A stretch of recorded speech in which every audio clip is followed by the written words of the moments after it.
अच्छा शेख साहब, ये जो बिलावल साहब ने कहा, आपको याद होगा वो बीबी की बरसी पे जरदारी साहब का बयान जो कि अपोजिशन के लिए की बाकी जमातों के लिए उन्होंने पैगाम दिया था कि हम एक दूसरे को मत बताएं कि हमें क्या करना है, हमारी माने, हमारी सुने, हमारी स्ट्रैटेजी पर चलें, फिर हम सब कुछ मुमकिन हो पाएगा। ये हिकमत अमली तब्दील करनी पड़ेगी। अब ये जो पीपल्स पार्टी ने हिकमत अमली तब्दील की और बल्कि बाकी जमातों की भी करवाई, इससे एक जो खदशा है या वो जो रूमर फैक्ट्री काम करने लगती है वो ये है कि कहीं पीपल्स पार्टी की कोई बैकडोर मुलाकातें तो नहीं हो रही, वो जिनको मुक्तदर हलके कहते हैं उनसे कोई राब्ते तो नहीं है, उनके कहने पर तो नहीं हो रहा, और पीपल्स पार्टी एक साइड पर होकर इन जमातों को छोड़ के तो अलग नहीं हो जाएगी। देखें, फजलुर रहमान साहब जब कराची का जलसा था, आसफ जरदारी की मिजाज पुरसी करने नहीं गए थे, वो ये कहने गए थे कि नवाज शरीफ की इसमें तकरीर करवाएं। हस्पताल जाना उनकी मिजाज पुरसी करना एक बहाना था। अच्छा। असल में उन्होंने ये जोर दिया कि कराची के जलसे में नवाज शरीफ की तकरीर हो जो कि आसफ जरदारी नहीं माने। और आसफ जरदारी साहब जो हैं, उनके जो मामलात हैं, देखें मैं ये नहीं कहता कि उनके राब्ते हैं या नहीं हैं, लेकिन पाकिस्तान में कभी भी सियासी दानों के ये हो सकता है कि 20 ग्रेड वाले के राब्ते ना हो, 21 वाले के हों, 19 वाले के हों। राब्तों के बगैर दुनिया के किसी मुल्क में सियासत नहीं चलती। इसका मतलब ये नहीं है कि मैं ये कहूँ कि ये सारे राब्ते में हैं, ठीक है, लेकिन ये भी बात हकीकत है कि ये नहीं हो सकता कि लोगों के कहीं ना कहीं जगह हेलो हाय ना हो। ये नामुमकिन है। पाकिस्तान क्या, दुनिया में कहीं मुमकिन नहीं। सही। अच्छा ये बताएं कि एकदम से जो इनके जलसों में, इनके तकारीर के अंदर जो पहले नाम ले लेकर जर्नैलों के और फौज मुखालिफ जो तकारीर हो रही थी, एकदम से उसकी शिद्दत में कमी कैसे आई है? क्या हुआ ऐसा? इनकी पार्टी में भी रिएक्शन हुआ। अच्छा। इनको समझ आ गई बात के बात खराब होने जा रही है, और ये 1 साल तक खामोश रहे। इनका मीडिया खामोश रहा, इनका ट्वीट खामोश रहा। फिर एकदम तूफान बदतमीजी जब आया, उसके बाद ये संभले, फिर अब तकरीबन अपनी असली जगह पर हैं, लेकिन नाकामी इनका मुकद्दर है। इनको कुछ नहीं मिलने जा रहा, कुछ नहीं मिलने जा रहा। और देखें ना, इतना बड़ा मीडिया है, 40-50 चैनल हैं, सो उन्होंने कवरेज, दुनिया में कोई ऐसा मुल्क नहीं है जहां 24 घंटे चैनल चल रहे हैं और इतनी बड़ी तादाद में जितना पाकिस्तान में चल रहे हैं जी।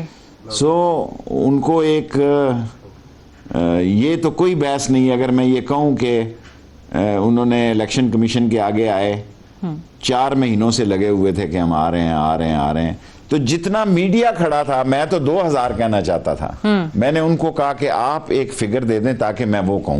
सब ने यूनानी मुस्लिम कहा, जो कवर करके आ रहे थे सीधा उनके इलेक्शन कमीशन से, उन्होंने कहा जी 3000 बंदे। सो मैंने 3000 ही अनाउंस कर दिए। ठीक। सो लाहौर के जलसे के बाद उनको दूसरा बड़ा धचका लगा। ये इतनी लंबी तहरीक जो है जिसके पीछे मजहबी कुव्वत ना हो। देखें, इन्होंने मजहबी तहरीक चलाने की कोशिश की, खत्म नबूवत की, खत्म नबूवत के हम सिपाही हैं, ये बेईमान है। इन्होंने खत्म नबूवत के खिलाफ वोट दिया, कौमी असम्बली में तरमीम लाना चाहते थे, जमीयत उलमाए इस्लाम ने भी वोट दिया, फजलुर रहमान की पार्टी ने भी कौमी असम्बली में वोट दिया। बाद में उन्होंने माफ़ी मांगी और फजलुर रहमान ने मेरे पास आए, उन्होंने कहा हम आपके मशकूर हैं, हमें समझ नहीं आई, ये है वो है।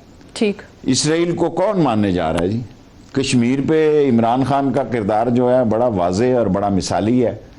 अगर ये किरदार मिसाली ना होता तो शेख रशीद खुद कश्मीर की जद्दोजहद आज़ादी का न सिर्फ हामी है, बल्कि कश्मीर की जद्दोजहद आज़ादी को ईमान का हिस्सा समझता है। सो ऐसे आलम में जो इन्होंने 3 जज्बाती फायर किए, तीनों मिस फायर हो गए।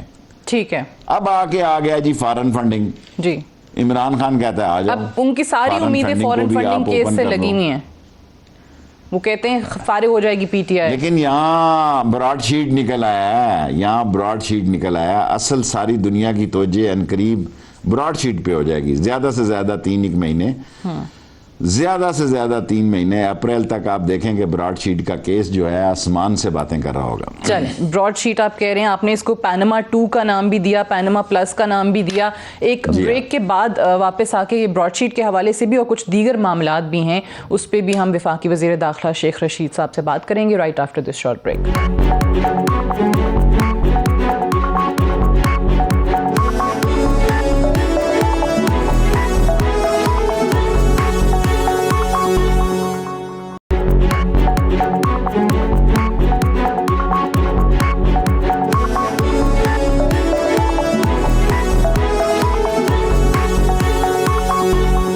Welcome back. प्रोग्राम में एक बार फिर से खुशामदीद। प्रोग्राम में आज शेख रशीद अहमद साहब हमारे साथ मौजूद हैं।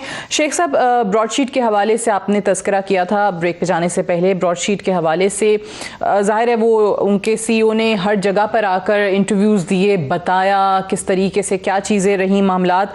अभी आप बतौर वज़ीर दाखिला क्या देख रहे हैं इसमें? क्या वाकई ये जो कमेटी बनाई गई है जिसको मुस्तरद कर दिया है अपोजिशन ने, क्या कोई और रास्ता है? क्या कोई और किसी जज के नाम पर या जमात इस्लामी की ये तजवीज़ आई कि आप सुप्रीम कोर्ट चले जाएं, ऐसी कमेटी बनाएं, ऐसा सरबराह हो जिस पे सब इत्तफाक करें? देखिए, अभी तो कमेटी 45 दिन काम करेगी, उसके बाद ये केस, मैंने कहा ये पनामा 2 है या पनामा प्लस है, और इसमें बड़े बड़े इंकशाफात होंगे। और इसमें देखें ना, मुझे तो पहले नहीं पता था कि इतने लाख डॉलर जो है शहबाज शरीफ साहब ने नैब को दिए और फिर सुप्रीम कोर्ट से वापस भी करवा लिए, और इतनी 80, 85, 100 मिलियन की प्रॉपर्टी मुख्तलिफ मुल्कों के हिस्सों मुल्कों में निकल रही है। सो ये पनामा 2 होने जा रहा है, और ये कहाँ इसका फैसला होगा ये अभी मैं नहीं कह सकता। ज़रा सेनेट के इलेक्शन हो जाएं, इनका लॉन्ग मार्च हो जाए, इसके बाद फैसला होगा। अच्छा, लेकिन जस्टिस शेख अजमत साहब जो हैं वही सरबराह रहेंगे? ऐसा नहीं है कि उनका नाम जो है वो चेंज भी किया जा सकता है आने वाले दिनों में? क्योंकि ऑपोजिशन बड़ा कह रही है कि हो सकता है कि शेख अजमत साहब जो हैं वो खुद ही इनकार कर दें, लेकिन कुछ सर्कल्स आपके ये भी कहते हैं कि नहीं, हुकूमत ने पहले उनसे पूछा था, उन्होंने एग्री किया तो उनको सरबराह बनाया। Is that correct? मुझे असल वाक़यात तो नहीं पता, लेकिन शेख अजमत साहब एक बहुत बड़े जज हैं और बड़े नामवर जज हैं, और सारी बारें उनको एतमाद और रिस्पेक्ट की नज़र से देखती हैं। सियासतदानों के कहने से क्या होता है, इनको तो जस्टिस क़य्यूम ही पसंद है या चौधरी इफ्तिखार पसंद है, और ये तो वो जज चाहते हैं जो इनकी जेब में हो, जो इनकी जेब की घड़ी और हाथ की छड़ी हो, इनको वो जज चाहिए।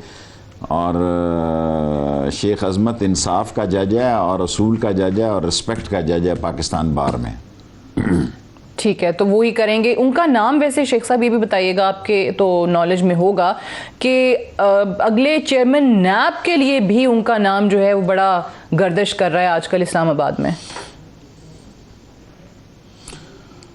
मुझे इसका मालूम नहीं है, क्योंकि नैब का चेयरमैन तो सारी पार्टियों के इत्तफाक राय से ही बनाते हैं। इलेक्शन कमीशन और नैब सारी पार्टियों के इत्तफाक राय से बनाते हैं। अगर अभी इनकी ये राय है तो उस वक्त अपोजिशन की क्या राय होगी, मुझे इसका मालूम नहीं है।